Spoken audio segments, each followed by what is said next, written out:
pledge allegiance to the flag of the United States of America and to the republic for which it stands, one nation, under God, indivisible, with liberty and justice for all. Thank you.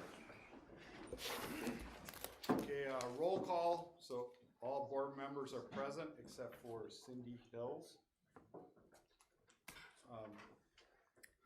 All right, we're going to start the meeting out with the student council reports. So we'll start with Rippleside.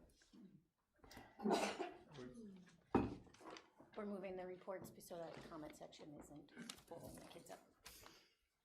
Hello, my name is Avery. I am in Mr. Stotts' class. Hello, my name is Zoe and I'm also in Mr. Stotts' class. We are here to update you on the amazing things the Student Council has been doing over the past couple of months since we were last here. We started our Drive for Hunger in March, going for 2 weeks and ending with our annual Dance for Hunger.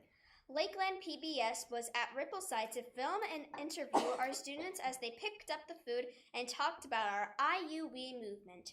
I think most of you have watched this by now, but if you haven't, here's the interview.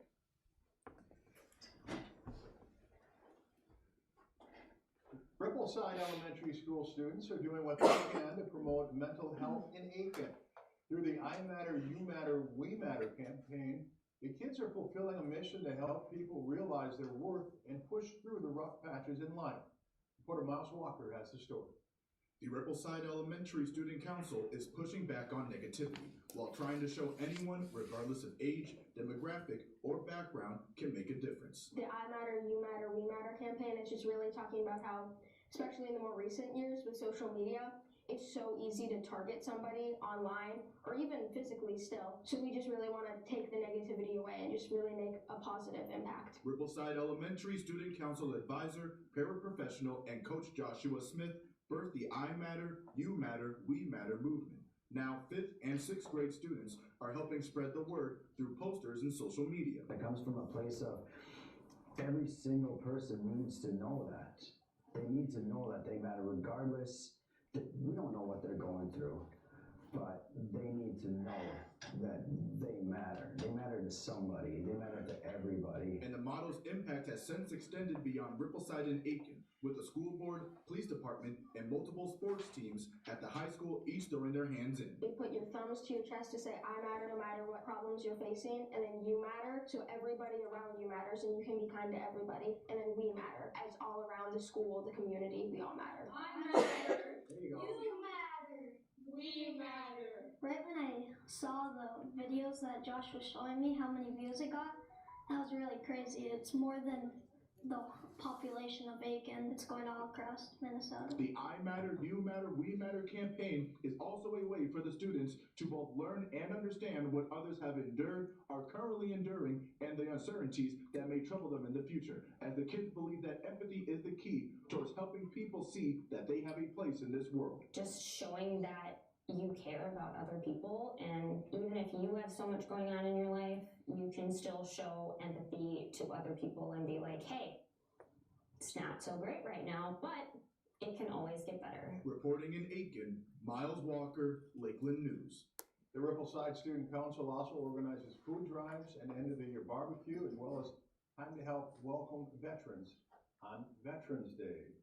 Lakeland News is a nonprofit news organization. Donate. At the end of our Drive for Hunger was our neon-themed Dance for Hunger. We had over 90 students show up, each bringing in 5 or more food shelf items to get into the dance.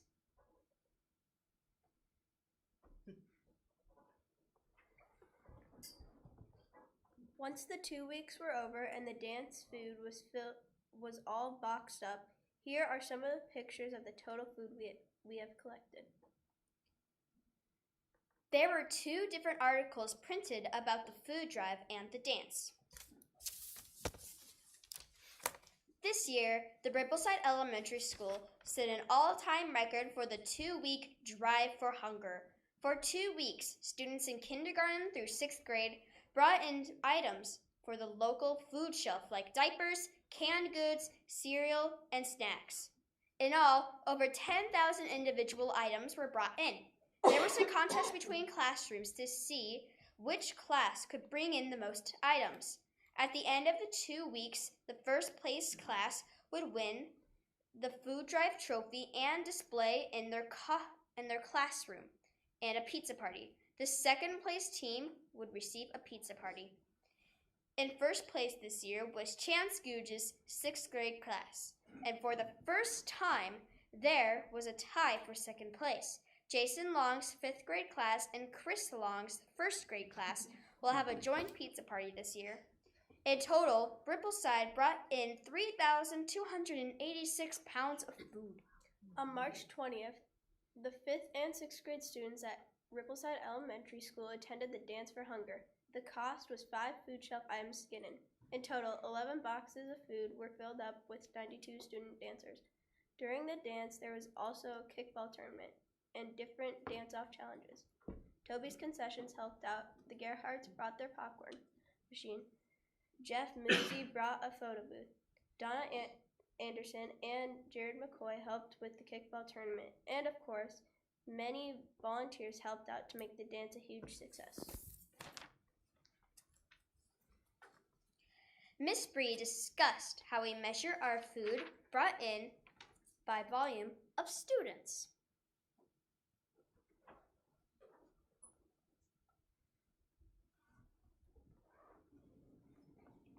This is Rippleside Student Council. We have brought in food from the food shelf, and we have measured by volume, which we know is width times length times height.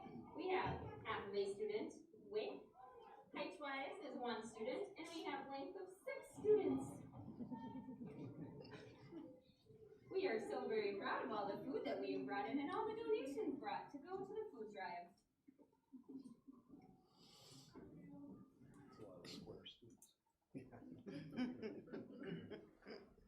Joe Nathan wrote an article about Rippleside and the amazing things that we are doing here. Rippleside Elementary in Aiken is one of Minnesota's most remarkable elementary schools. According to Joshua Smith, advisor to Rippleside Student Council, youth this year have gathered more than 10,000 food items for people in need. Students are promoting an I Matter, You Matter, We Matter campaign.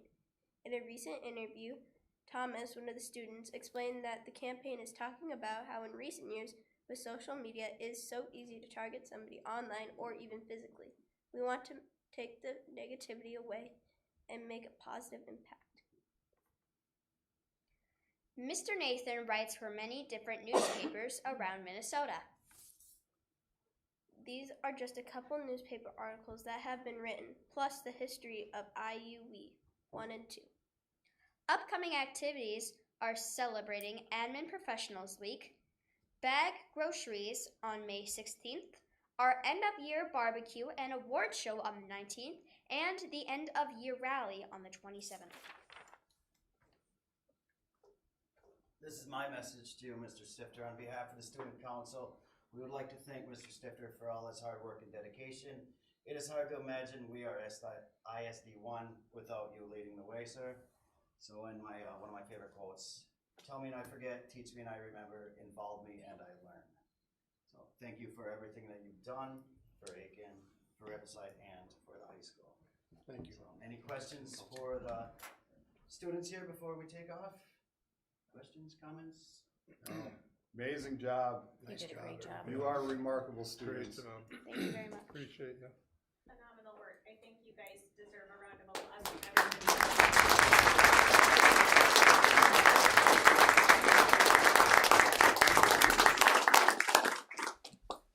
You get one picture with you girls right up there. Yeah, perfect. One picture. Do you need this to You want us? Yes, please, if we could, if we could. I always feel so small between your own I'll do this real quick. 1, 2, 3. I'll do one more. Thank you very much, everyone. Thank you. Thank you, Mason.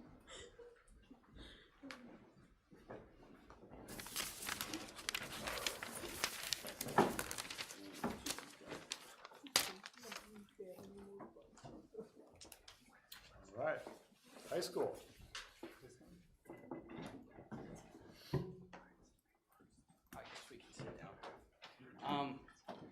everybody. I'm Will Henline. I'm the co-president who's about to be leaving soon. And I'm Violet Eisenbrun. I'm a sophomore in AHS Student Council.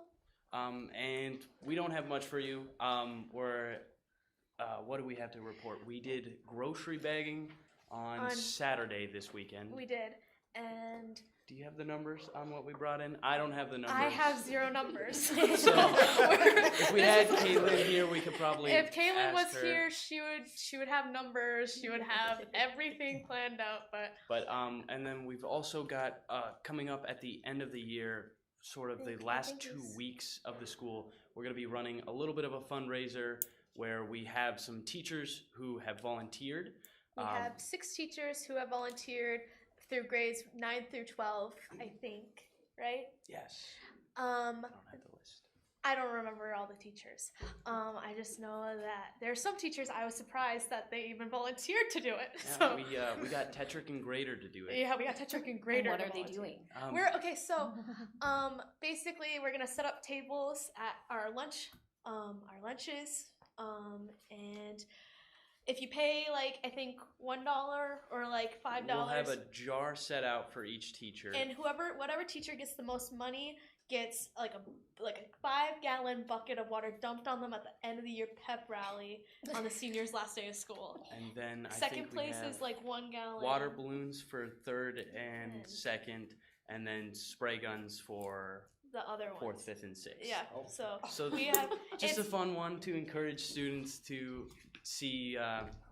They can put in money to see the teacher that they want to get splashed. I think Hendrickson. Yeah, I think Always, you're. always make sure it's super Hendrickson cold, is too. one of them. So it's good, it's good they come in last. Yeah, on that. we'll of course do it on the last day when it's boiling out too. Yeah, so it's like gonna be hot outside. yeah, but that's all we really got for you. Yeah. So, do you guys have any questions, comments, concerns? All right, thank you so much. I just have Thank you. comments, and the girls already left, but you know, I travel all over the state, sometimes all over the country, and I'm always bragging about what amazing students we have in Aiken. And I want to say thank you to you for doing the work that you do, and for connecting with the community in the ways that student council does. High school is a little different than elementary school, but and I want to encourage you, Will, as you leave the high school and move on into college. There's student government in college, and it offers wonderful opportunities for college age students to get involved in some really cool things. Yeah. So I want to encourage you to check into that as well. And thank you all for making it such a wonderful career I've had in both Rippleside and in the high school. I've had a great time here, and I'm sad this is going to be my last report to you all. But yeah, thank you very much. Thank you. Thank you, good luck.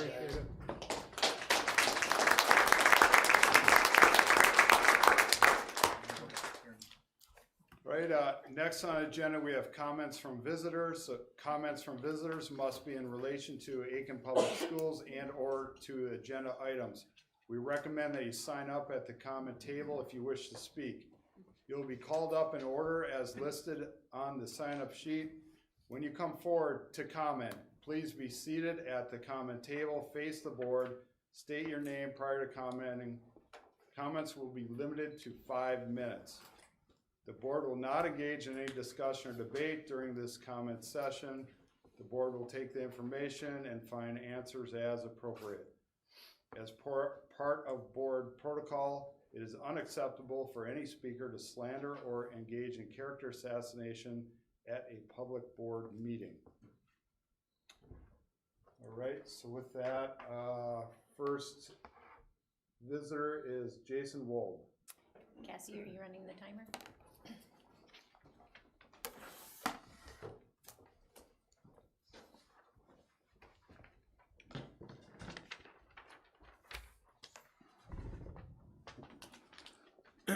The following are concerns and questions that I'd like responses emailed back to me as soon as possible. The majority of our community has spoken with the same outcome as back in November. will the board listen to the folks that were not yes votes? Or is the board going to show all of us no voters a thing or two and force this $11 million levy through?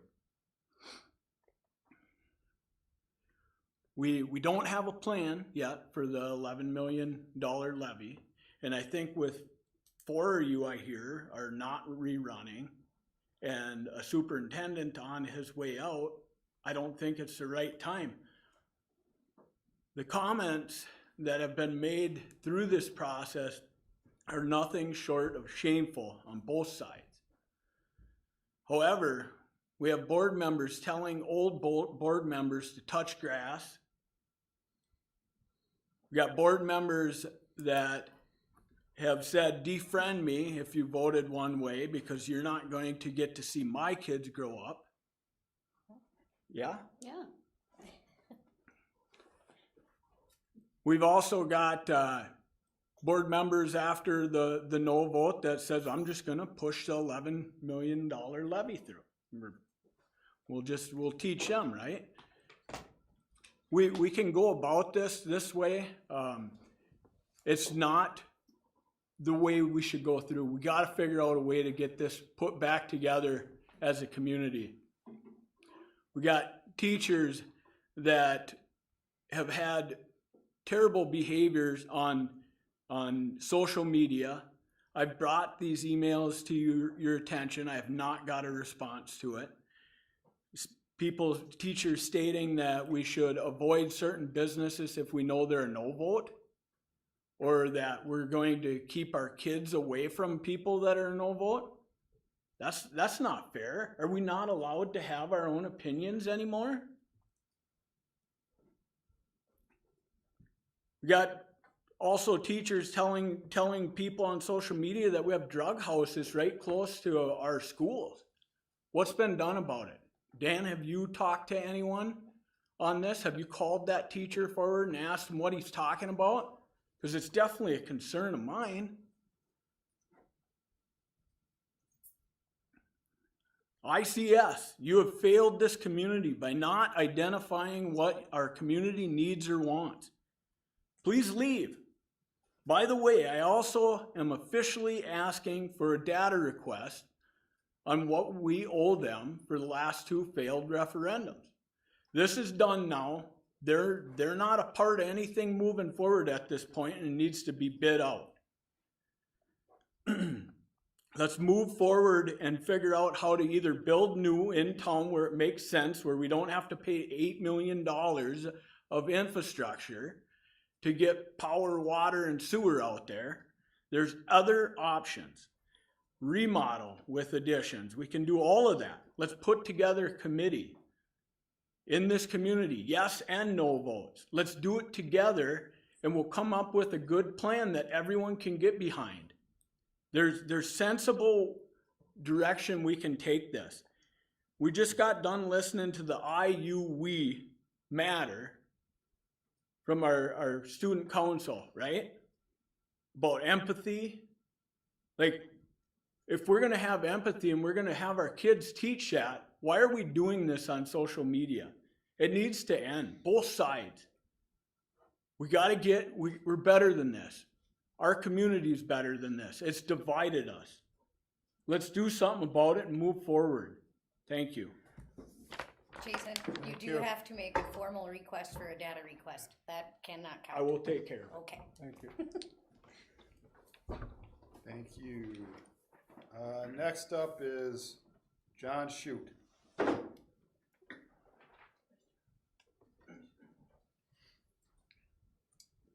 Hello, folks. As you know, John Shute. Couple of little quick comments here for you guys tonight. Just a tag on to what I just heard said. I'm not familiar with a specific number, but I've seen a couple of concepts of that 8 to 15 mil, but that's beyond my notes here. As a former school board member, I have until recently stepped aside and tried to stay out of you guys' hair, because I know what it's like to have conflict within. conflict from others. So, like I say, I've tried to step aside, but until recently, it was something I could do. Right now, there's a point I think you folks need some outside help, whether it's from me or some other people. Last month, I asked a question in regards to some financials and so forth. I got no response from anybody on the board, anybody in the school within a week. It solidified my vote, folks.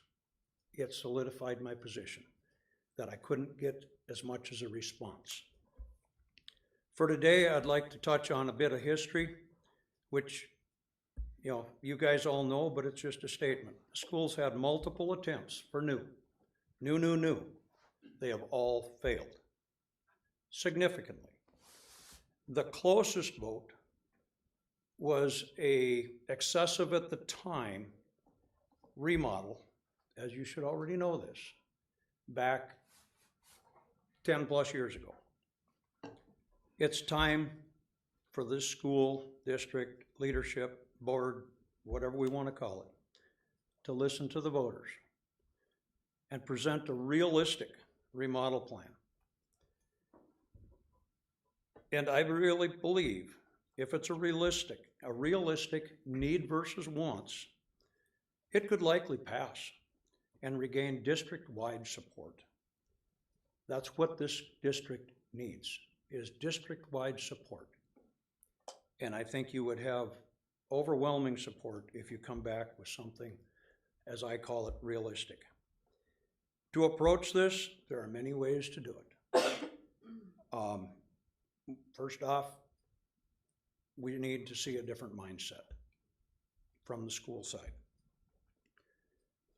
Probably a different consulting firm, architect firm, that will lead you down a road that looks at the voter responses and so forth, and take that direction instead of coming back with repeat.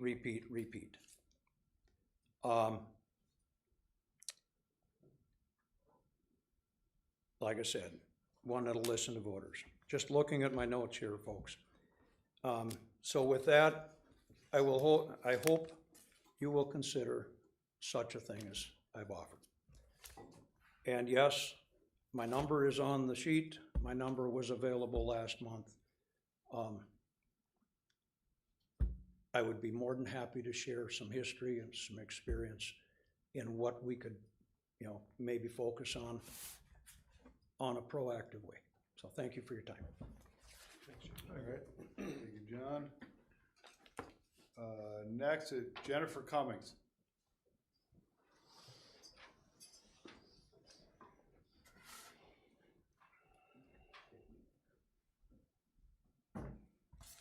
Hi guys, Jennifer Cummings, Aiken County.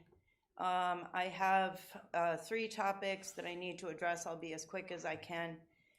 First, I saw on the website that the campaign financial report from the Vote Yes committee has been filed, and the reason I'm bringing this up is because I know that at least one of the television ads I saw had a school board member's address as being the contact address for Vote Yes. The total amount spent, $4,918.36, of which not one penny of that was supposedly donated in cash. It was all in-kind donations, no names listed, which means nobody donated over $100 towards the committee's efforts. I saw no less than 12 television commercials, 15-second television commercials on probably 4 or 5 different stations, one of which was Fox News National. A quick search shows that a 15-second spot on Fox News costs between $8,000 and $12,000. So I think something is amiss. Yes, there can be a package deal, but I just don't want the school board or any school board members to get in trouble for campaign finance violations. It can be very serious. So please look into that. I agree with the previous comments. The people who voted no aren't people who don't care about kids and don't care about our community. We have a lot of concerns, and we'd just like to be a part of the conversation. The other issue I want to bring up just really quick is that there is a Facebook page called ISD1 School Board, and I think it's a great page to have. It keeps the public informed of the activities of the school board meetings and such. And as long as it's used to provide information, I think that's great. I know of at least one comment that was made in response to someone in the community's question without a name on it. Just says ISD School Board, and I don't know, if I was on the school board, I wouldn't want an anonymous person speaking on my behalf. So you might want to look into that. But the main reason I'm here is because I was at a recent school board meeting where members of the public were sharing their comments, and there was some back and forth going on between the chair and a member of the public. That has happened to me in the past as well. And I sent an email to the board members that says as follows: the behavior of Chair Cindy Hills tonight, gave the date, following the comments of an individual from the public, was in violation of written board meeting policy and protocol. It was inappropriate. Item 4A of tonight's agenda states the board will not engage in any discussion or debate during this comment session. The chair read this prior to the public comment session beginning, and it is a long-standing school board meeting policy. It was read again tonight. It is one thing for the superintendent or a board member to answer a simple question from a community member during public comment or to make a quick clarification. I believe that district patrons are grateful when answers can be given immediately, and that's a good thing. But that's not what happened at that meeting. Not only did the chair attempt to engage in discussion and debate with this individual following their comments, she cross-examined him. I am a trained attorney, and I know what cross-examination is and also what its purpose is. I do not know what the chair was attempting to do with her cross-examination, although I can guess, but it doesn't matter. The behavior was in direct violation of school board meeting policy and the chair's own words a short time prior. It is very disconcerting to find oneself being cross-examined at a school board meeting. When a member of the public shows up to make a statement to the board, that's what they are prepared to do. Many times they have a written statement prepared or maybe some notes, and in accordance with established board policy, they expect to have a set amount of time to speak, and then they will go sit down. They do not expect to be questioned. I know because Ms. Hills did this to me back in 2022, which seems to indicate this is a pattern for her, and it should stop. I am ready to request the following: that Chair Hills immediately apologize to me and anyone else who has experienced this, and that the board formally censure Ms. Hills for this behavior. I got an answer from Ms. Hills who said that she will choose to engage when and where she feels it's appropriate. I don't think that's appropriate. And after she has chosen to justify and excuse her behavior, which is in violation of the guidelines, and so I'm here to renew my request. Time's up. That an apology be given and that the board chair be Time's up, censured. Jennifer. I'm going to finish my sentence. That her time, or that she be censured for violating the policy and harassing Point of members of the order. public. Thank Mr. you. Chair, point of order.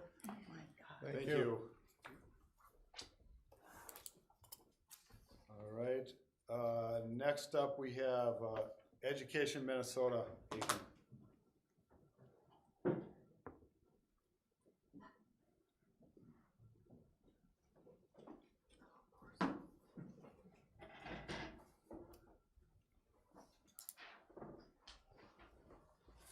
Good evening.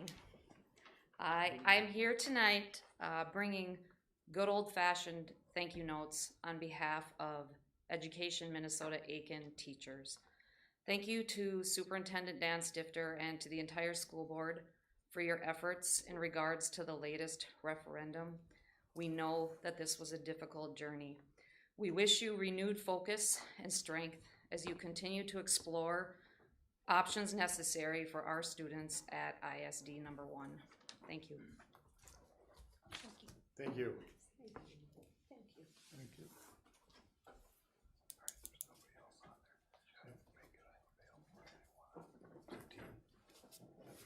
That's the All end right. of them. Yep, that's the last one, so moving on with the agenda. So next we have, approve the agenda. Is there a motion? So moved. I'll second. Motion by Dawn, seconded by Holly. All those in favor? Aye. Agenda's approved. Next, we're on to old business. So first, we're going to approve the following policies, second reading. So 6A1, policy 625, responsible use of artificial intelligence. They're the same as the second reading, or the first reading There as was last no time? changes in there, yeah. Okay, I will make a motion to approve the policy 625 and 510.4. I'll second. All right. Motion and seconded. All those in favor? Aye. Aye. Any opposed? Motion approved. So, new business, so we're on to approving the consent agenda. And All the 7A items. all 7A. Goes down about 3/4 of the way down on the second page or on the back page. I'll move that we approve the consent agenda as written. Don, motion, I'll second. second by Holly. All those in favor? Aye. Aye. Any opposed? Pretty quiet, guys. Yeah, quiet group. Wow. All right. Motion approved. 7B. I just want to acknowledge that I am happy to see that Jake did ask for a leave of absence so that we get to maintain Jake on our staff. So thank you guys for approving that. And a shout out to the math department for making it work. Yes. And working with CLC to get the classes covered. Yes. Yeah. And I see that he's doing very well. Yep. Yeah. So, Okay, now we're done with 7B. yep, discussion items. Okay, 7B, discussion items versus to certify the April 14th, 2026 special election. So approve the resolution canvassing return of votes of the school district special election. Yeah, so y'all have, you should have seen that, should have been in your packet, on your board book, but we just have to have a motion and a second approving the results of that election. I'll make a motion to approve the results of the April 14th special election. All right, Holly makes a motion. Is there a second? I'll second. Cassie a second. All those in favor, say aye. Aye. Aye. None opposed, motion passes. 7B2, Rippleside staffing. Yeah, some of you, I think the whole board got a letter talking about Rippleside staffing for the current third grade kids going in the fourth grade. That is our largest grade at the elementary school. Last year, when we made budget cuts, we moved them from a 4-section to a 3-section school. And by doing that, it puts 26, 27 kids in a class. That's what it would be right now if the numbers stay at that 80 or 79 or 80 where they have been. And the request and we've coming from some teachers and a parent or two. Outside of that, they were asking about going to a 4-section, which would drop that class size down to about 20 kids to a grade. Currently in our elementary school, next year, our first grade will be about 20 kids to a class. Second grade will be 22, 23. Third grade will be 17, 18. That fourth grade is a group we're talking about is 26 or 27. Fifth grade is 19, and sixth grade will be 23 kids. Again, the reason that the change was made was the budget reasons. And based on that, I'd recommend that we don't expand the section, add a section at this point. We are currently deficit spending, and it looks like we will to an extent again next year. Any positions we add just adds to that and makes more of a cut somebody's going to have to make, or decision you have to make down the road as to Where do we reduce or where do we continue to dip into our fund balance? Even with the deficit spending, we're still above our fund balance policy, so we're still okay. We would be at next year, but then the following year, if things continue along the trend, we would be at that board set number. Plus, there are some assumptions being made that we have to make to a legislator in a legislative year. We get ADSIS dollars to help cover some of our expenses. That's up for debate. I'd like to say I don't see them, just saying it's gone this year, but I won't guarantee that. Usually if they're taking something away, there's a time, they step it down or they give us a little bit of a heads up. We are getting less title dollars from federal funding, so there are some reductions coming from the federal government. Compensatory aids and aid that's based on free and reduced lunches. Aid coming to us from that on the old formula would be decreasing. The last couple of years, the legislators held harmless, meaning we're still receiving aid at the dollar amount we would have 2 years ago, might be 3 years ago now. But there's a change in formula in that. That could be a $200,000 to $280,000 reduction in funding coming to the district. But one of the good things that they are talking about financial-wise is seasonal property rec bill, which would make a change to the percentage of our seasonal property taxes that would stay in our district instead of being distributed back statewide. Both in our area in northern Minnesota and in the recreation part of the state, that might be the one thing that has bipartisan support. Both Democrats and Republicans are working on a bill now if they can get together in both the House and the Senate. If we can get together, I don't know how quick that could happen. Well, they're both in the hopper. Yeah, they're both working on it, and it really impacts those of us that have high recreation property. Because what happens is much of the tax that's collected on that gets redistributed back across the state, depending on a state formula. And what we're asking for is a larger percentage of that be earmarked for those school districts that have seasonal property rec, which we have a lot of. And you guys know, everybody here knows northern Minnesota, there's a lot of that. So that could be a big boost for us. Wouldn't be any increase in anybody's taxes. It would just redirect some of those taxes back to where they're being generated. So. Well, and a little bit of history on that is that, for everybody else that's here, is that at one time in the history of Minnesota, all the seasonal rec property taxes went to the local school board. And then in the legislature's infinite wisdom, they decided to take it away and redirect it to the general fund of the state. Yeah. And so now this new bill would, if it passes, would redirect that money back to the school district where those homes currently reside. But I do believe there's some conversation about a formula that would be created, because when you live in the rural part of the state, obviously our tax base is smaller than if you live in Plymouth, Minnesota. And so, there needs to be some fairness applied to that. We don't need to be enriching school districts that already have a decent cash flow. So, if I'm not mistaken, the Aiken district, that's 40% of the About tax 40%, base. yeah. Yep. Roughly. I'm sure it fluctuates a little bit. I know we are here discussing money, but we need to be discussing our children. Yeah. 27 children, 27 children do not fit in those classrooms. This is a high need grade.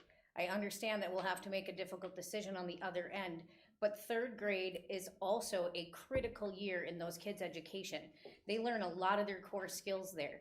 A lot of the things that if we don't address it in third grade, we end up spending title money 4th, 5th, 6th, 7th, 8th, 9th. They just keep going if they don't get that core education in the beginning. But they won't So- go to fourth section until so they're already in third grade. It'd be fourth grade next. So it'd be fourth grade next year. Yeah, that but they what would I'm, go. what I'm But saying you're is right. if we're already not giving them enough, and we're moving into smaller classrooms, third grades, they fit. Those classrooms were bigger. These are tinier classrooms. These are core skills. My daughter left COVID in fourth grade, and that grade had to repeat fractions repeatedly for years in math because they missed that section. I think we need to move them to 4 sections. This is about education. This is about the children. The dollar and the cents will work out somewhere else. Like we just said, we don't know what's happening at that legislature. I'm not willing to sacrifice this third grade to fourth grade transition for dollars that might not come 2 years down the road. That's where I stand. Well, and I think that we often approach these issues with a mindset of scarcity. And there is no dollar amount that we can put on the education of any child. And I'm willing to deal with the cuts on the other end, but we already know, based on the research that's been done, that these classrooms, they're not big enough to begin with, and now we're putting 27 children in a classroom. I can't imagine having 27 children in a classroom with one teacher. Do we have a classroom available if we made them 4? That, I guess, should have been one of my questions. Well, We'd have to do some rearranging, because we're looking to add a special education classroom, and we're trying to work through that right now. So Is the art classroom currently occupied by anything? it's used for music class as part of the day, and then it's used for activity. So we could transition that at If we some. don't use it for a special ed classroom or any, right? Yeah, that could be a special, that's what I'm, Yeah, we're looking at options on that, yes. okay. So, I have concerns about our incoming kindergarten class. but we're on Because- 4th grade right now, we really gotta. Well, but I think it's a whole picture, right? So, you know, we have, it sounds like a fairly large kindergarten class coming in. And then what's happening in the media center? Are children going to media for a specialist? Are they gaining the tools that they need to be able to use technology in a safe manner? You know, is it? I do understand so it's these about concerns. licensed teachers is what it is. I do understand these concerns, but I feel like we need to keep, we have a lot of things to discuss tonight. We need to keep our discussions on point. Are you okay with moving them to a 4-section classroom? Well, 4-section grade? I'm okay with I want them to be moved to a 4-section classroom, but I also, knowing what is coming with kindergarten, that we can't be putting 27 kids in a classroom. And, you know, if we end up with 80 kindergartners, that's just too much. We haven't had And our kindergarten roundup yet. That's coming up, isn't it? Yep. It's next right week, now, I or think. tomorrow. Is it tomorrow? Okay. I know, I'd like to come back and I'd like revisit to- it next month. Okay, but next month is May. Planning has to happen in school districts before May. We tend to think we can just push it off, but we cannot push it off. If the board would like for me to investigate what it would take to add a 4th section to next year's 4th graders, Heather and I can meet with Mr. Corellis. We can come back in May with a plan. Just know we're gonna deficit spend that much more next year, which won't be my challenge, but I guess I want us to be cognizant of that. We all know how much stress it causes to make any kind of budget reduction, and if we're adding to it now, it's just gonna be more a board down the road's gonna have to address, so. I think coming up with a plan and bringing that back is a great idea, and then if it's not financially reasonable for us to do that, can you please ask those teachers how we can better support them if we're not able to do that? And see what their input is on All right, that. so is there a motion to table this? till I'll make the next motion to table Rippleside staffing till the next meeting. Motion by Jen to table it. I'll second it. All right, second by Dawn.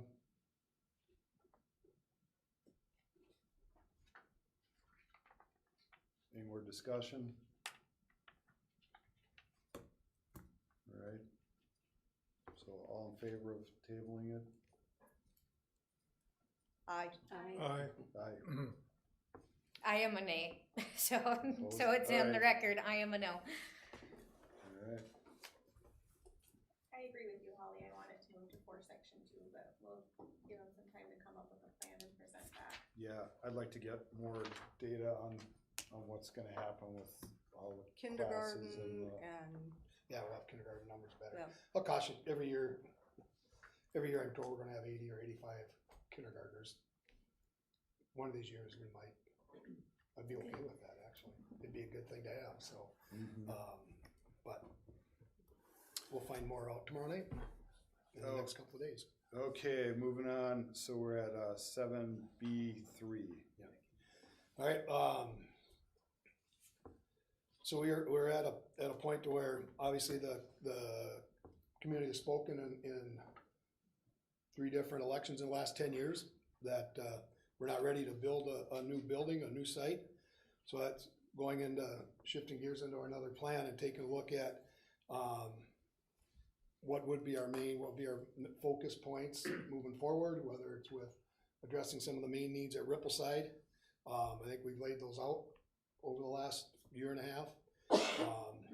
But I'm asking the board to consider, or to ask, I'm asking the board to approve a resolution for myself and our project oversight committee to look at creating a professional services contract with ICS and as well as, well, we'll get to Ellers in a second one, with ICS to look at and to look into what becomes our biggest need and how do we go about funding or financing improvements to Rippleside.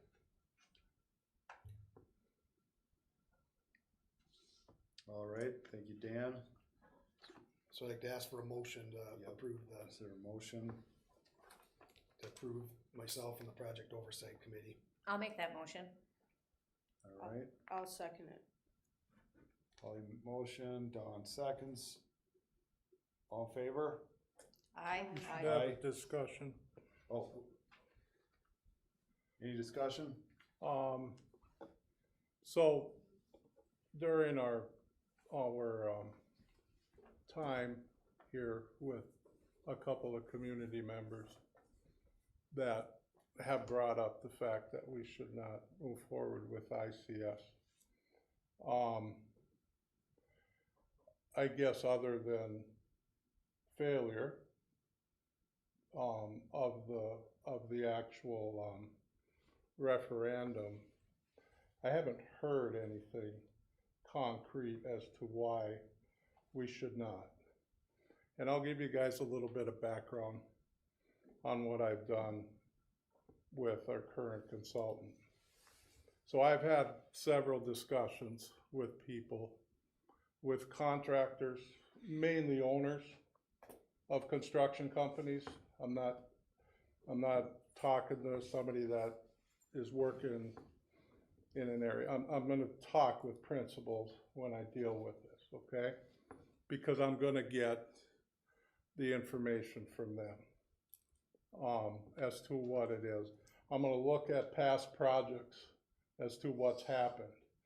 Are we under budget? Are we over budget? What types of changes have happened within boards on these projects? What types of things have happened in the past with the firm itself that have been on there? So I'll take a little deeper dive just for myself, okay? And I'm relaying this to the board and to our community people. I've also looked at and have dealt with other areas with where the touch points that their actual principals have had impact within the state, within the northeast part of the state. I feel IRRR was a big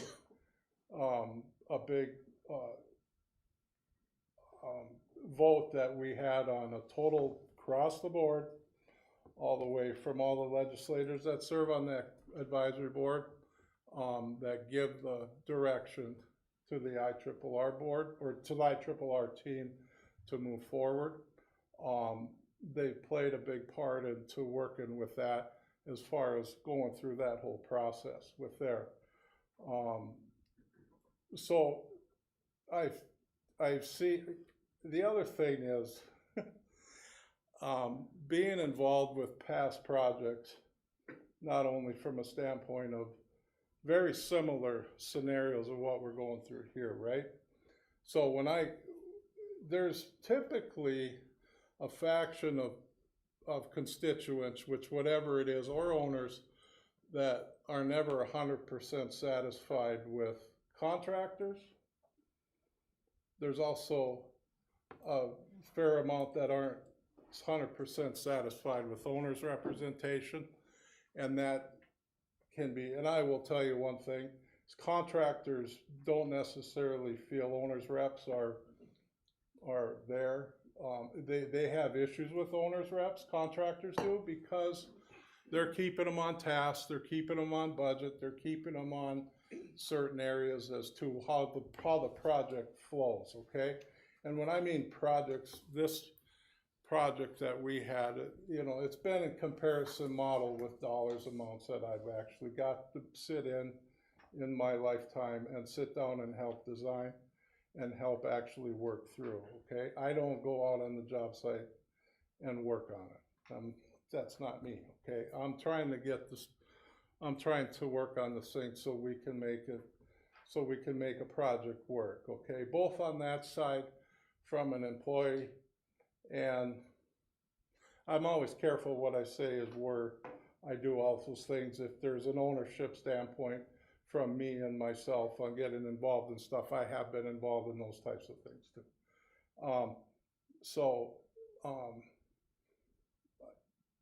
The other thing is we had a lot of community input on where we were on this, okay? That was a whole summer and a lot of it last year that we sat down here with how many public meetings that we had, that people had the opportunity to come in and do that. ICS was looking at the input that people from that community, surveys that were there, input that came in, input from this board, and that sort of thing. So, out of respect that, yeah, do we need help? Of course we need help. But we're not construction people. I said that in the last meeting. They're not looking at a bunch of construction people here. That's not what we do. We're in education, and we take care of that education, and we try to do our best job for what we do for the kids. We have listened to the community. The community has been listened to. We will move forward. This is the process. I'm not looking back. I will move forward with the way we go. It's time that we move forward. I'm not a backwards looker. I'm sorry, that's just not my way. There may be others on there, but it's just my style. As far as time goes, I also don't sit around. That's just my own personal way. I don't sit around and wait and prolong these things and go. It's time that we move, and by the way, I have no idea if I'm running or not. Okay? Just make sure you understand that for re-election. So I feel it's time to move forward with this and be professional about it. Totally agree. And make this move with that. So I don't have an issue with trying to get something together with ICS.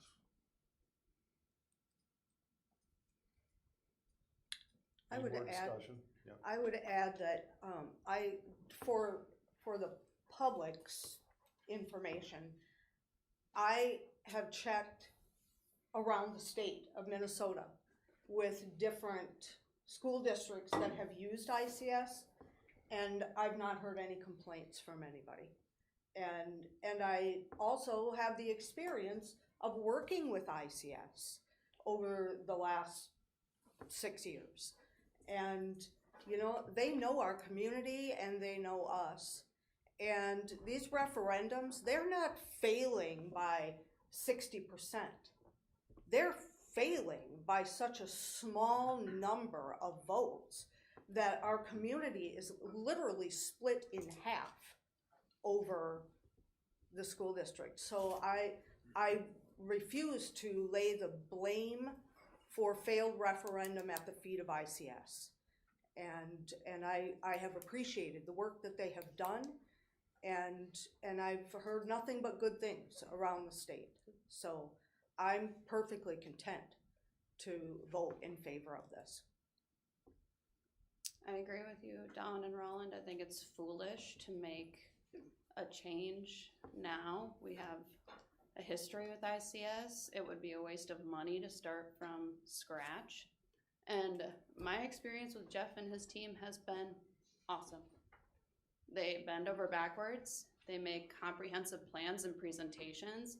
They took all of the information from our strategic planning sessions and every other session that we had here, processed that information, and came back with plans to move forward. And our plan that was the best plan in our minds failed twice. But it's time to do something now. We don't have time to wait. And so let's get a move on. But I want to thank Jeff and his team for all their work. And I am 100% on board with moving forward with ICS. Thank you for bringing up the money aspect. That's what I was going to say. The amount of money we have already invested in all of our facility planning, all of that, it would be for naught to just turn around and spend it. I feel like I watched the previous boards do that repeatedly, like changing the architect or changing that one person was going to make a difference when that wasn't what the problem was. And it was a lot of $10,000 checks written here and there and here and there to figure out what to do. So I am not willing to spend another $10,000 check to get the exact same information that has been laid out to this district for 20 plus years in all of these different things. So Yeah, so I'll just say ICS has been a long-term excellent partner for ISD1, going back to 2016 when I was on the advisory committee for this district. That process was facilitated by ICS and resulted in that referendum in 2016. Didn't pass, but the recommendation was to purchase land. That was an overwhelming recommendation. A lot of people voted no back then because they felt there wasn't a property to build a new school on. So that was the board then followed through on that. I wasn't on the board then, but that was the recommendation from that Citizen Advisory Council, and they ran that process. They took our strategic plan that we developed with MSBA and helped us to start implementing the goals and recommendations of that strategic plan, and created the process where we collected community input at many meetings, and like you said, multiple surveys. So the referendums weren't created out of the air. That came from the community's ideas from those meetings. And they also completed a very thorough facility assessment with their engineers on our facilities, and that developed our deferred maintenance plan and identified many issues of things that weren't managed properly in the past, from poorly designed and implemented roofing systems, poorly bid and constructed roofs. And that's why they don't last. They're done poorly. When you got 20-year roofs that last 8 years, that tells you something. So anyway, I'd like to call point back to the motion on the table. Can we vote?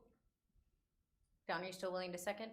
Mm-hmm. All right, we have But a second. Jen, you didn't have an opportunity to say Sure. anything. Maybe you don't have to say anything.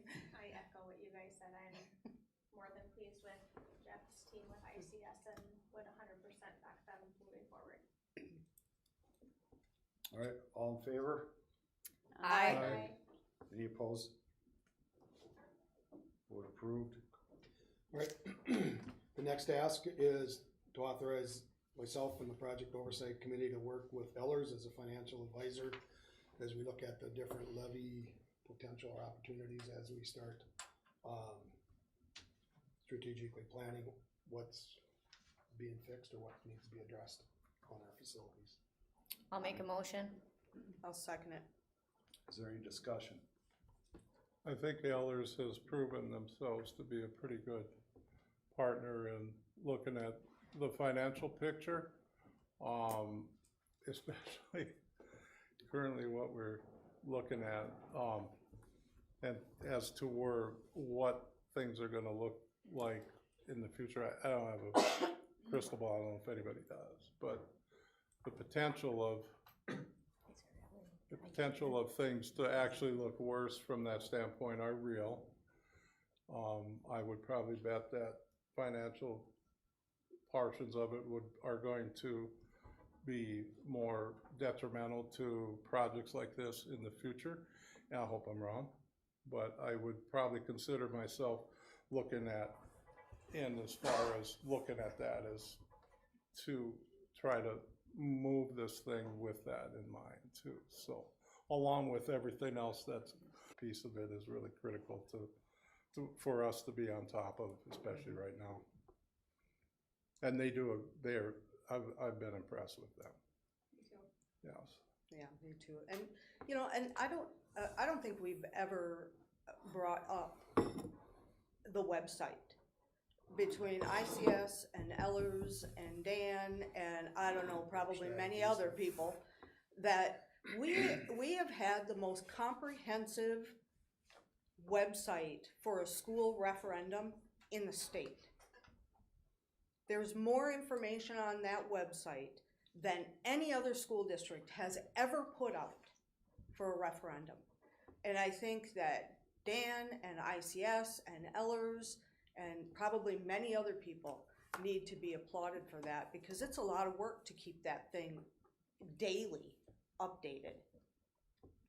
And the financial piece of that was very well done. It was very well done. Any other discussion? All right. All those in favor? Aye. Aye. Aye. Any opposed? Right, motion approved. All right. Now, like I mentioned, like we're all aware of, regardless of the outcome of the referendum last week, we failed. But regardless of that, we still have the oldest facilities in the area.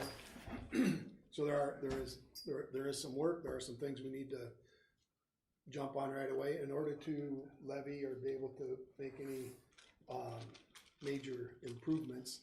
We have to have a levy done and completed, approved by July 1. So with we had the political act or project oversight committee. We met. We ended up. I think originally it was going to be Brian, Rolland, and Cindy. Well, Rolland was able to make it, and then we had two other. I don't know if we want to identify. Sorry.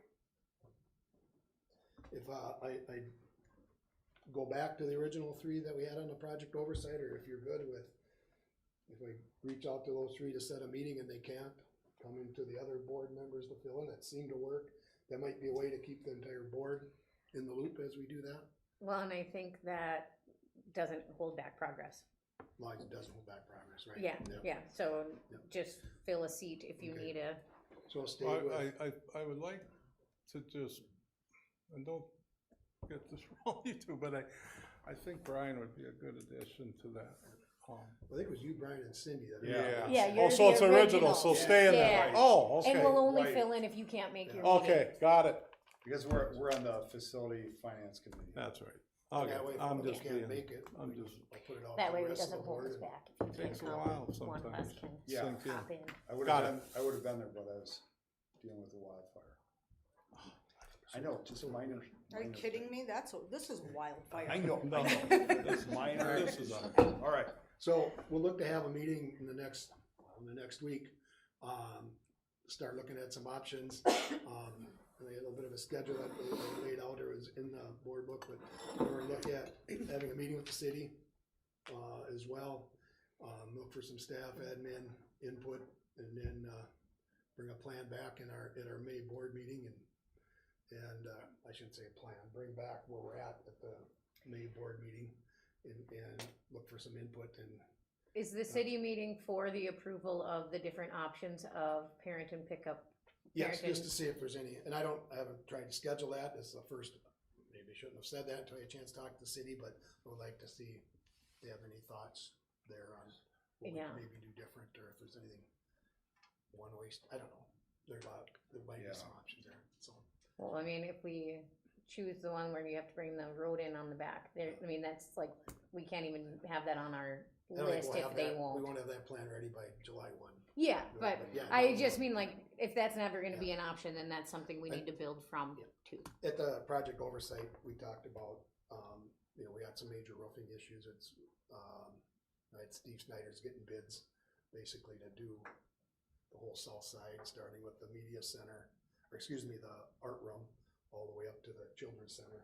Those seem to be our biggest problem areas.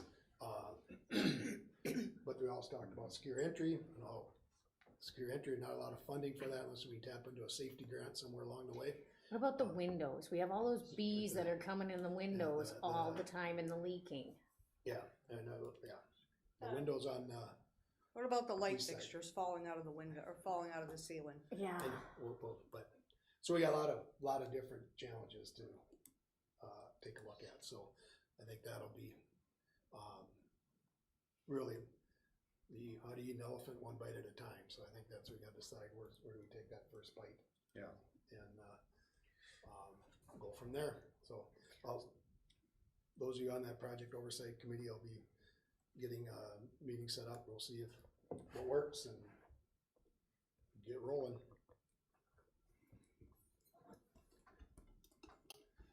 All right, any more discussion on that, anybody?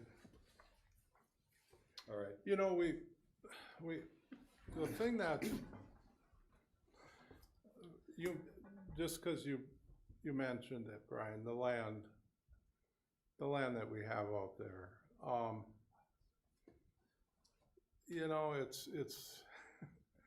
it's never been, it's probably, I mean, there's a lot of challenges to get, I mean, just the utility portion of it, to get access, things like that. I mean, we got a directional bore for under the river for, sewer, water, things like that. That's a big thing. And just other things there. And, that land was purchased not quickly. I mean, forgive me for saying it. The land was purchased because that was our option. And I don't know if we, in a community like this where, we're speckled, right? So everybody has 5, 10, 15, 20 acres, 40 acres near this town. There's no chunks to get. So in reality, it seemed like that made sense, right? And then originally it was the cost of $750,000, considering the cost of real estate for a project that size, that's very minimal. I mean, that's nothing. Most commercial builds, you would take that deal all day long and not even flinch. But,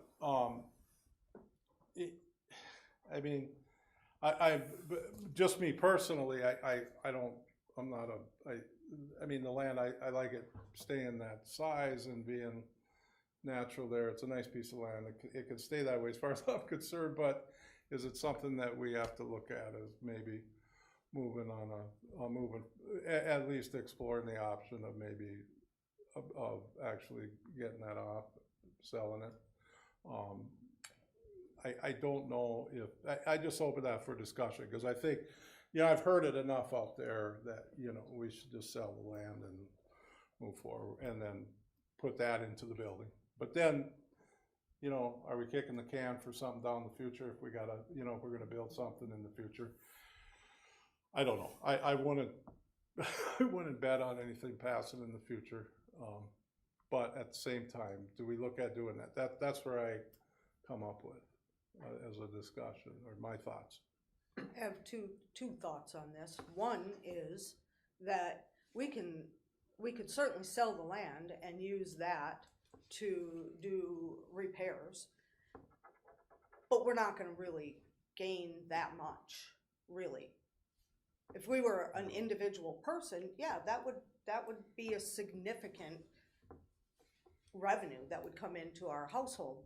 But it's not, considering the amount of money that needs to be put into Rippleside to make it safe, a safe place. Well, we don't know that number really yet. I mean, We don't have really know it, We have but we have a broad idea. Broad ideas. So but that- I mean, it could be 10% of, it could be 10%. Did you have something to add, Dan? Well, I just wanted, going back to the property, there's a lot of foresight 12 years ago, whenever the school board bought that. I can't remember, it was 16 or 18 different properties they were looked at, so it's kind of a myth that, well, there's all these properties available that are better. I put some faith in the leadership at that time of having done pretty thorough. I got the information, and I shared that with community members as well. You know, trying to put parcels together, land by the airport, there's restrictions on how close or the height of buildings and things by the airport. So, is there a piece of land out there that would be 80, 90 acres that's closer to this infrastructure? Maybe they missed it, but I feel, there was good work done 10 or 12 years ago on when this land was purchased. And at the time, it was, well, why are you gonna build a school when you don't have land? So, and I wasn't here then, but I was watching from a distance, and then when they got the land, it was, well, why are you buying the land before you got approval for the school? So, which is common in, it's common. I dealt with that in one of the referendums I was a part of when I was at another school, so. But with that said, if, you know, we could be at a point to where, I've heard oftentimes, why didn't we build where the hospital is? Why didn't we build where Paulbeck's is? Why don't we could add, why didn't we build where the farm is? We can have 3 different go-arounds as to people wondering why we didn't build when we had land opportunities. But I do agree with you, Alan, it's something we gotta look at, and see if it's feasible to keep it if we don't feel we'll ever get to a new school. And again, it was the largest chunk close to town that could work. Right. But And it was a single landowner versus the other properties were all multiple landowners. You would be working with 1 to 7 different property, And multiple possibly have property to owners. take homes by eminent domain. Yeah, there was a lot to that I can process. tell you, I did a bunch of GIS analysis for the district at the time and created the maps that they utilize for that planning process, and I didn't help them with the selection, but it was pretty obvious what would meet the requirements, you know, for the infrastructure. There's not a lot of properties that fell into that radius, and they used that info and those maps to move ahead with what they did. So. Well, and I would also add that land has now been annexed into the city. So it is now part of the city. And if we sell that land, the city's gonna be on the hook to run infrastructure out there for people. If people buy it to put homes. I mean, I guess they don't legally have to, No. but people are going to want them to. Heather, if we sold the land, which finance bucket would it go into? Would it be the general budget? What would we be allowed to do with that money? It would be general fund revenue. So it wouldn't be restricted. And it would be, I mean, depending on what it went for, but it would be like maybe 5% of what our budget is on an annual basis. So it's not a huge chunk. Yeah. I think it's worth the discussion. Yeah, that's why I bring it up, is just put it in the back of your minds as far as discussion points go. So when the POC committee meets, is this something that they could take up? Yep, we can have more discussion with and Yes. move forward with Yeah. at least maybe getting an idea of what the property's worth now. It's just sad that we have to have this conversation. You have one piece of the puzzle and you try to put together the other piece and you can't do it. And so now, Right. you're looking at throwing away the whole thing. So that's just really sad. Yes, it is.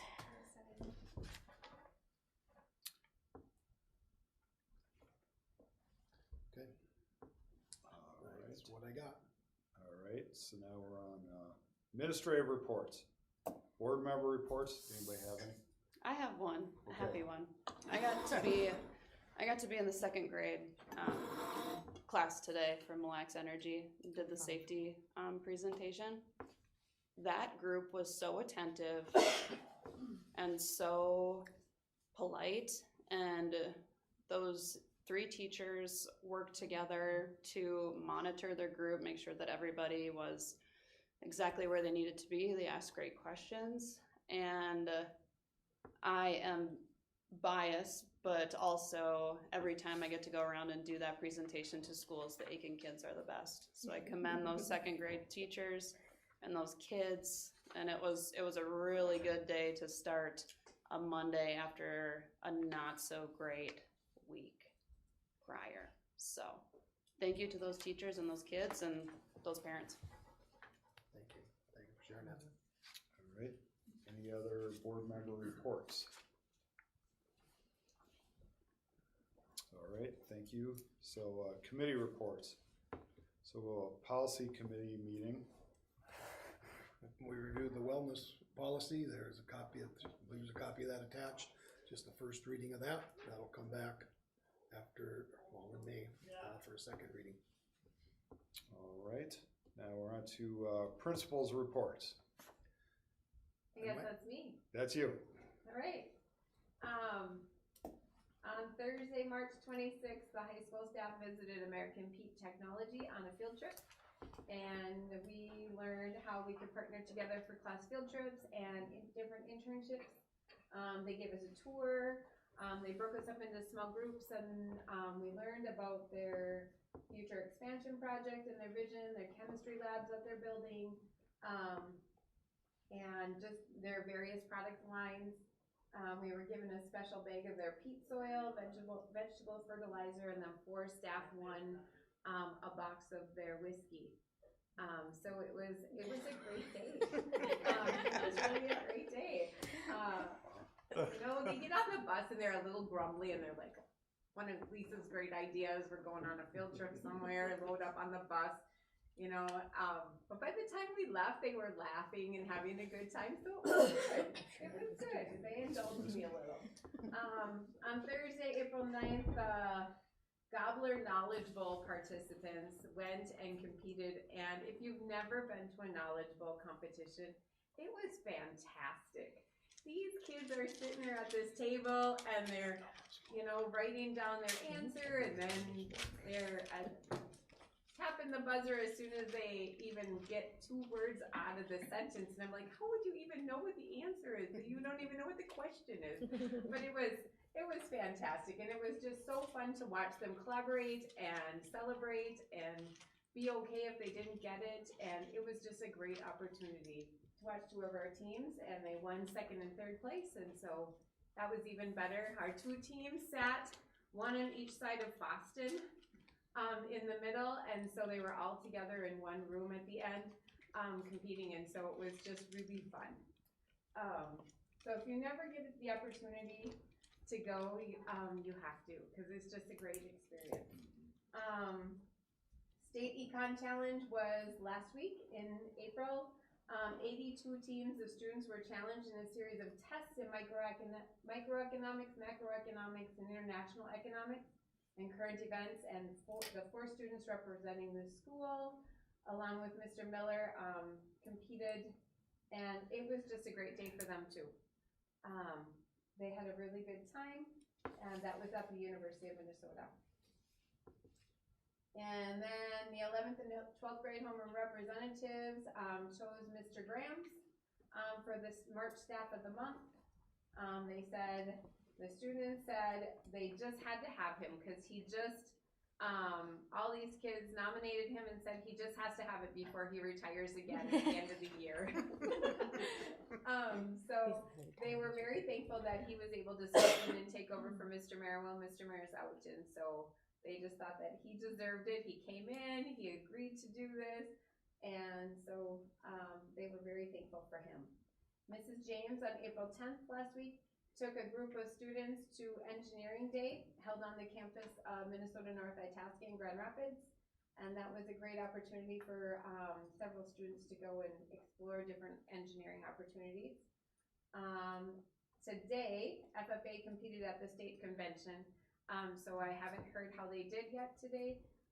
But Ashley Osmus, Will Lynn, Tanner Kuntz, Trinity Schaefer, and Henry Nico all competed today. So I'm excited to hear how they did today when they are back tomorrow.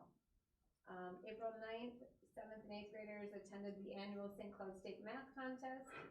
We had 2 students score in the top 10%, Darren Fredrickson and Zach Rochelle. So congratulations to those 2 students. I did share that so you can see the pictures in your emails that I shared with you. And the econ team, Noah Rose, Wyatt Winter, Andrew Heatherlick, and Reese Wendlit were the 4 students that competed. I forgot to name that. So good for them. And then Mr. Stifter and I attended the Students of Character Banquet at Sourcewell last Wednesday. 2 students, Addison Weimer and Cooper Jentz, were the 2 students recognized. And Sourcewell puts that on at Madden's Resort, and so that was just very nice. We had a good speaker and great food and good conversations with the family, so that was really nice. And then on April 2nd, David Williams, Senior Engagement Specialist from Members Cooperative Credit Union, came over to the high school and presented to the personal finance classes on saving, investing, credit, taxes, and safe banking practices.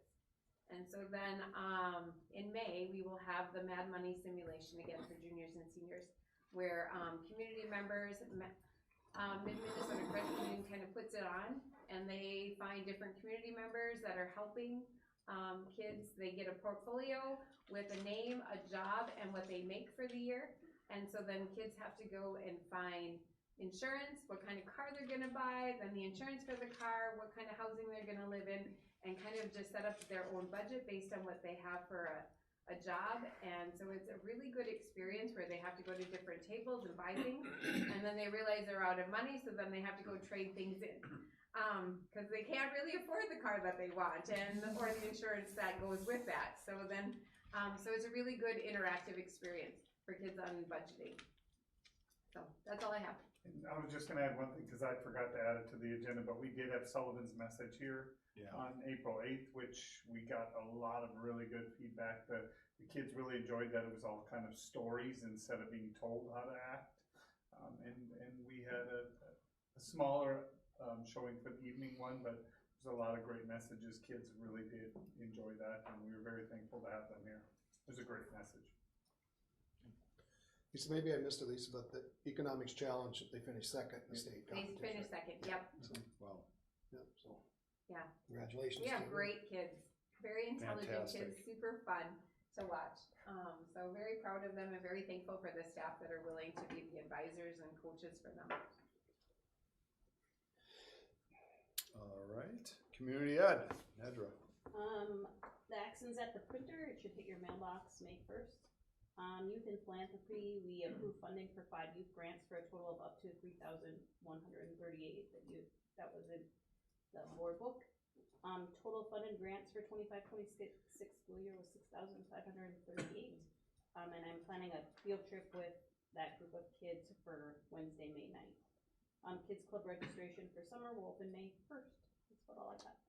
Nedra, I shared with the board that I bought my first chainsaw, and Brian looked very scared and offered to run a community education course on Chainsaw 101, and he's really like fabulous. He really wants to do that, And the community needs it. I haven't taken it out of the box yet, so there's still time. Good idea, good idea. He'll practice on Jen, then he'll be good for your group, the first class you sign him up for. Yeah.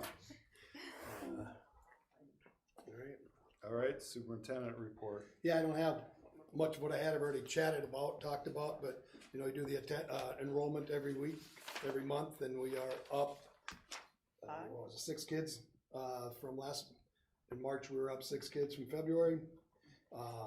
So again, it kind of ebb and flows depending on what's going on. One thing I don't have on the agenda, I talked a little bit about the elementary principal hiring. I've been working with Mary Moran, the new soup.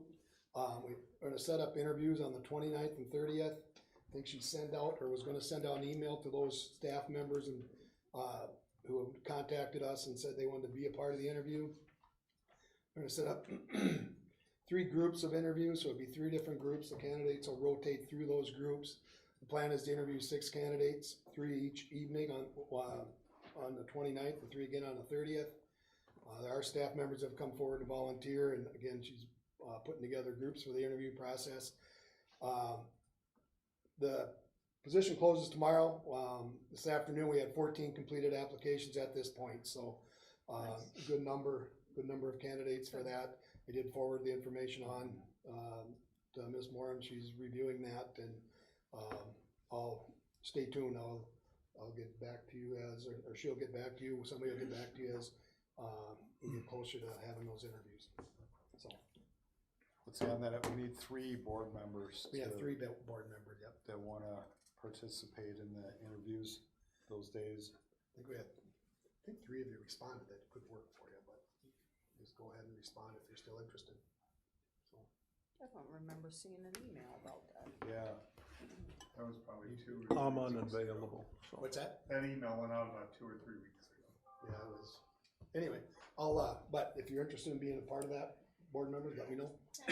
Dan, You are? You only need 2 Only now, need- one's been assigned. one's been assigned. We got an email. Okay. You only need 2 board members. 2. 2 more. 2 more, yeah. We got it on March 31st. That's when that came. Okay, take a look at that. Well, I don't have anything on my calendar that day, so if nobody else wants to be there, then I can do it. I'm pretty sure I'm at work. I don't think I respond. Okay. Yeah, they do those things. All right, sounds good. Let's see, you had enrollment, yeah, with that. All right, upcoming meetings. So we got personnel meeting, April 29th. Media Center. Actually, that'll be in the conference room in the district office. Okay. We'll make that change. And, I know then there's the finance meeting, May 21st. We missed the May board meeting on there. yeah, Yeah. so I noticed that. May board meeting and, June board meeting. Yep. June 15th, which I'm gonna miss that one. Just because it's coming up, and I probably should have done this during board reports, but reminder that I'm sure you will be there, but maybe you wanna watch 6th grade graduation. We always tend to talk about these really late, so I thought I'd throw them out there in case anyone wanted to say, I am available for 6th grade graduation, because I absolutely love 6th grade graduation, it's fun. What day are they doing it? I believe it's the Friday. Friday, May 22nd at 1:30. Okay, that's what, yeah, that's usually when it is. Then we'll have regular graduation that week. Do we have any other celebration type things we need to do in May? They tend to sneak up on us. I feel like every May we go, oh no. We Senior didn't do Awards anything and about that. Scholarship Night is May 6th, just in case. Oh. Just in case you wanna go. And then graduation. Yes. May 29th, 7:30, The awards night is May 6th, you said? May 6th, May 6th. What time is that? 7 o'clock. 7 o'clock. 7 o'clock. Yeah. Okay, good. That's an amazing night. That's It just is. next week. That's a fun night. If there's anything else going on, I don't know. All right, anything else? My birthday's in May, so we can celebrate. Celebrate your birthday, do some chainsawing. Celebrate all. Who's got a June birthday? We can celebrate May, June, and my birthday's in Anybody July. bored? We have prom on Saturday. Yes, I didn't want to bring it up because I thought you were going to bring it up, and then I forgot you didn't. Yes, so we do have prom on Saturday, and there's Grand March. And then there was one other thing, at some point, we will have to have a conversation about how we're going to celebrate Dan before he leaves. We can do that without Dan Absolutely. sitting here, so, Yeah. just so you guys know, that's coming too. And I do think that, we are gonna have to figure out, I think it's on us to figure out how we introduce Mary to the community and to the school as well, to the school community and then to the wider community. so we'll have to have a conversation about that. We might, maybe in May, we should put together a couple of, two committees to work on those. No? We don't need more committees. We have quite a few. We're on a lot We of need party planners, no. Okay, we'll have party planning. All right. Any further discussion? Nope, I'll be quiet now. Is there a motion to adjourn the meeting? There is a motion to adjourn, I'll make one. Holly, motion, is there a second? I'll second. Second, all's in favor? Aye. Aye. Meeting adjourned.